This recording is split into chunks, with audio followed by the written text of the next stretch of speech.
Parmi certains des cas graves admis au service de réanimation, l'analyse des prélèvements ne permet pas de déterminer la cause de l'infection. Cela complique le travail des médecins dans la prise en charge de ces patients. Le fait de connaître l'agent pathogène permet la mise en route d'un traitement spécifique beaucoup plus rapide que lorsqu'on est dans l'expectative, en attente d'un résultat.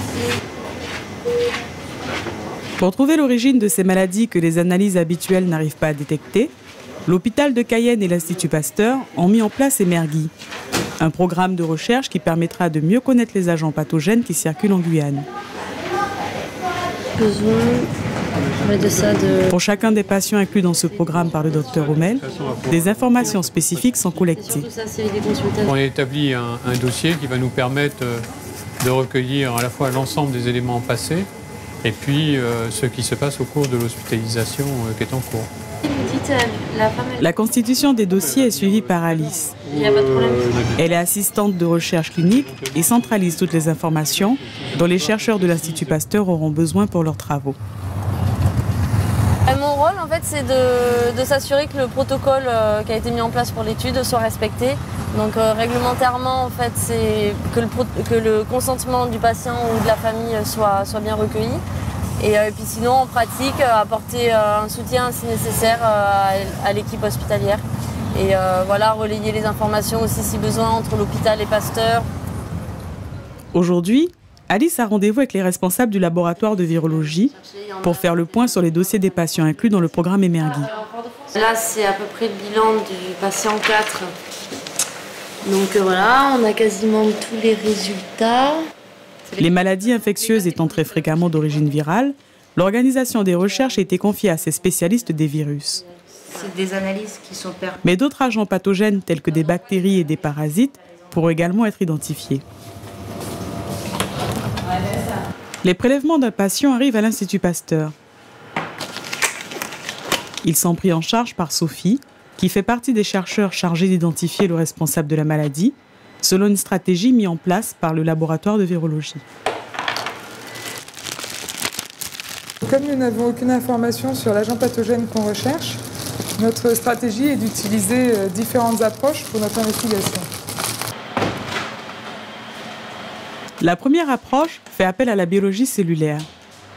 Dans cette étuve à 37 degrés, des cellules sont plongées dans des solutions favorables à leur croissance.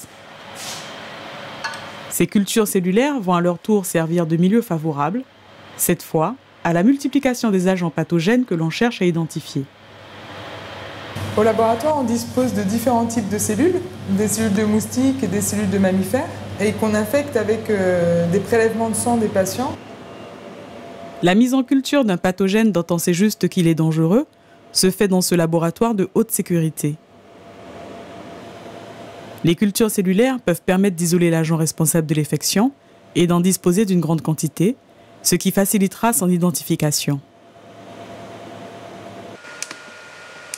Pour une seconde approche, dite de biologie moléculaire, Sophie va extraire l'ADN et l'ARN présents dans le prélèvement du patient pour y rechercher la présence de matériel génétique de différentes familles virales. Pour cela, les extraits obtenus vont être amplifiés. Il s'agit en quelque sorte de générer une grande quantité de copies du matériel génétique présent pour pouvoir l'analyser. Donc je viens de disposer les ADN des échantillons dans cette machine qui est un thermocycleur. Et grâce aux réactions qui sont en train de se faire, on va pouvoir identifier des familles virales ou des virus qui seraient présents initialement dans notre échantillon. Ces appareils ne détectent cependant que les familles virales qu'on aura ciblées. Des agents inconnus ou non recherchés ne seront donc pas identifiés.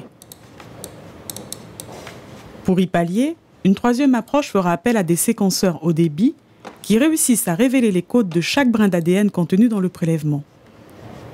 Ici, vous avez une séquence contenue dans un échantillon et on va essayer de voir si ça correspond à des séquences de virus déjà connues. Cette approche au débit permet parfois aux chercheurs d'identifier des virus qui n'avaient jamais été décrits. Une fois l'agent pathogène identifié, l'Institut Pasteur devra mettre au point des tests qui permettront aux médecins de bénéficier de diagnostics plus rapides. La phase d'identification, qui peut prendre plusieurs mois, n'est donc qu'une première étape dans le programme Emergui. On va surtout permettre aux médecins d'avoir des outils nouveaux pour renforcer la prise en charge du patient, puisqu'on sera capable de disposer d'outils de diagnostic pour pouvoir détecter des choses qu'on ne savait pas identifier avant. Pour les chercheurs, le travail ne s'arrêtera pas là. Ils devront également comprendre le mode de transmission de ces pathologies et permettre ainsi aux autorités sanitaires de prendre des mesures de prévention. Le but, c'est informer les populations et surtout leur donner les informations permettant de se prémunir face à toute infection. Je crois que c'est ça le plus important.